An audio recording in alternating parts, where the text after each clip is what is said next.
জীবনে কেউ প্রেম করে বিয়ে করেন না। এখন আমার পাশে যাকে দেখছেন সে আমার ওয়াইফ।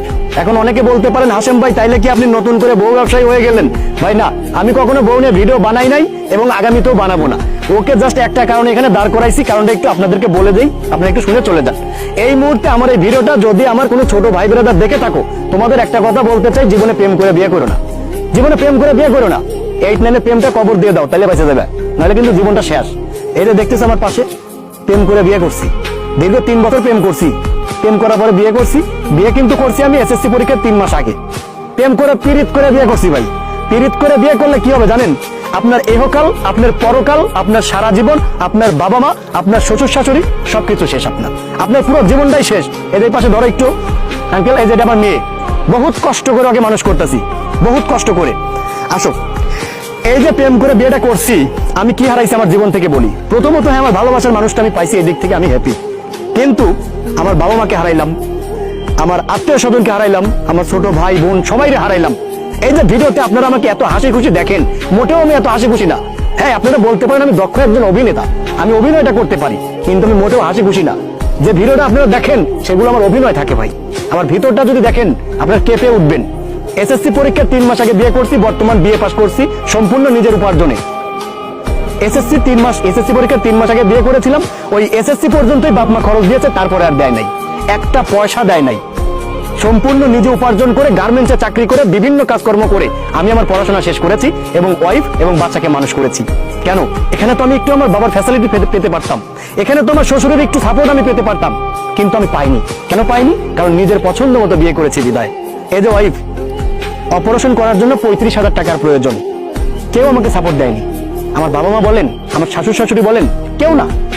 এখন আজকে যদি আপনার বাবা মা বিয়ে শাদী করায়, আপনার বাবা আপনাকে সাপোর্ট দিবে আপনার ওয়াইফের অপারেশনের সময়, আপনার শ্বশুর শাশুড়ি আপনাকে সাপোর্ট দিবে, বাট ওই সাপোর্টটা আমি পাই নাই। শুধুমাত্র টাকা পয়সা না ভাই, একটা সাপোর্টেরও প্রয়োজন আছে, একটা মানুষের সাপোর্ট করারও প্রয়োজন রয়েছে। বুদ্ধি দিয়ে হোক, পরামর্শ দিয়ে হোক, একটু সাপোর্ট দিয়ে হোক, এটা প্রয়োজন আছে, কিন্তু ওটা আমি পাই না ভাই।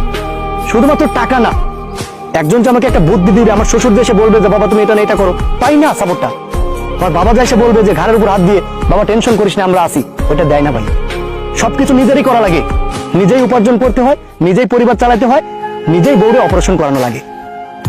কষ্ট করে টাকা উপার্জন করে 25,000 টাকা প্লাস অপারেশন করছে 2 দিন আগে। অপারেশনটা ভালো হয় নাই, ওই অপারেশনটা আবারও করানো লাগবে। এটা কিন্তু ডাক্তারদের সিন্ডিকেটের কারণে। ডক্টর গেছে সিগারেট খাইতে, অ্যাসিস্ট্যান্টদের দিয়ে অপারেশন করাইছে, অপারেশনটা ভালো হয় নাই, আবারও করতে হবে। এবার লাগবে ডবল টাকা। টাকাটা কে দিবে আমাকে? আগের বার অপারেশনের সময় আমার জীবন বের হয়ে গেছে, ওষুধ কিনতে, অপারেশনের খরচ যোগাইতে, স্যালাইন দিতে আমার জীবনটা বের হয়ে গেছে।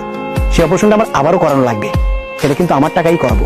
আমার বাবাও নাই, আমার শ্বশুর শাশুড়ি নেই, আমার কেউ নাই, আমার পুরো জিন্দিগি নাই। হ্যাঁ, আমি আমার ভালোবাসার মানুষটা পাইছি, কিন্তু আমার জিন্দিগি হারাইছি। আমি ভাই জীবনে কোনোদিন এরকম ধরনের ভিডিও বানাই নাই, আশাও করছিলাম না যে কোনোদিন বানাবো, কিন্তু আজকে মনের কষ্টে আক্ষেপে ভিডিওটা বানিয়ে ফেললাম। আমার ছোট ভাইদের বলতে চাই, যদি দুনিয়া, যদি বাবা মা, শ্বশুর শাশুড়ি, আত্মীয় স্বজন সবকিছুই চাও, নিজের ভালোবাসাটা কবর দিয়ে দাও, নাহলে জীবনটা অন্ধকার, জীবনটা একদম ধ্বংস হয়ে যাবে। ওই যে মেয়েটা, ওই মেয়েটার মুখের দিকে তাকায় শুধু বেঁচে আছি, ওই মেয়েটার মুখের দিকে তাকায় শুধু বেঁচে আছি, নাহলে আমি জিন্দা লাশ। আমি অলরেডি মারাই গেছি আজ থেকে আরো 8 বছর আগে। আমার বিয়ের বয়স কিন্তু 8 বছর চলে। আমার মনে হয় না এই 8 বছরের মধ্যে আমি একটা দিন, একটা রাত ভালো মতো ঘুমাইছি। আমার মনে হয় না আমি একটা দিন টেনশন ছাড়া বেঁচে আছিলাম। আমার মনে হয় না, টেনশন নেই, বাঁচতেছি এখন পর্যন্ত কন্টিনিউসলি। এই যে দেখেন না আপনারা, এই যে বলেন যে ভাই আপনি তো চশমা ছাড়া ভিডিও বানান না, আপনি তো খুব ভাবসাব, আপনার তো বোধহয় অনেক টাকা। এই চশমাটা শুধুমাত্র পরি এই যে চোখের কালো দাগ আর এই চোখের ভাঁজটা যেন না দেখা যায়, যেটা টেনশন করতে করতে আমি ফালাইছি আমার চোখে। এই যে অপারেশনটা করা লাগবে, টাকা লাগবে, কেউ দিবে না আমাকে, কেউ না। বাবা মা ফোনও দেয় নাই। বাবাটা আমার যে জন্ম দিছে, আমার মা যে আমার 10 মাস 10 দিন পেটে ধরছে, একটাবার ফোনও দেয় না যে বাবা খাইছো, বা ওয়াইফের তো অপারেশন করানো লাগবে, টাকা পয়সা আছে, টাকার দরকার নাই, একটাবার জিগাইতে পারতো ফোন দিয়া, কিন্তু দেয় না। শ্বশুর চাইলেই পারতো তার মেয়েকে একটা ক্লিনিকে ভর্তি করতে বা বুদ্ধি পরামর্শ দিতে, দেয় না। সম্পূর্ণ নিজেরই করা লাগে। একটা বিয়ে শাদীর ব্যাপারে কখনো ভাই গার্জেনের বিমতে কোনো কিছু করবেন না, আল্লাহর রাস্তে। নিজের পরিবার কি বলে শোনেন, নিজের বাবা কি বলে শোনেন, নিজের মা কি বলে শোনেন, নিজের চাওয়া পাওয়াটা কবর দিয়ে দেন। আশা করি আপনাদেরকে বোঝাতে পারছি। তো আজ এ পর্যন্তই, দেখা হচ্ছে আমার আগামী যে কোনো একটা গুরুত্বপূর্ণ ভিডিও নিয়ে। সে পর্যন্ত সকলে ভালো থাকবেন, সুস্থ থাকবেন। আর হাশেম ভাইয়ের যাতে হাসি খুশি মুখ দেখেন, সব কি অভিনয়।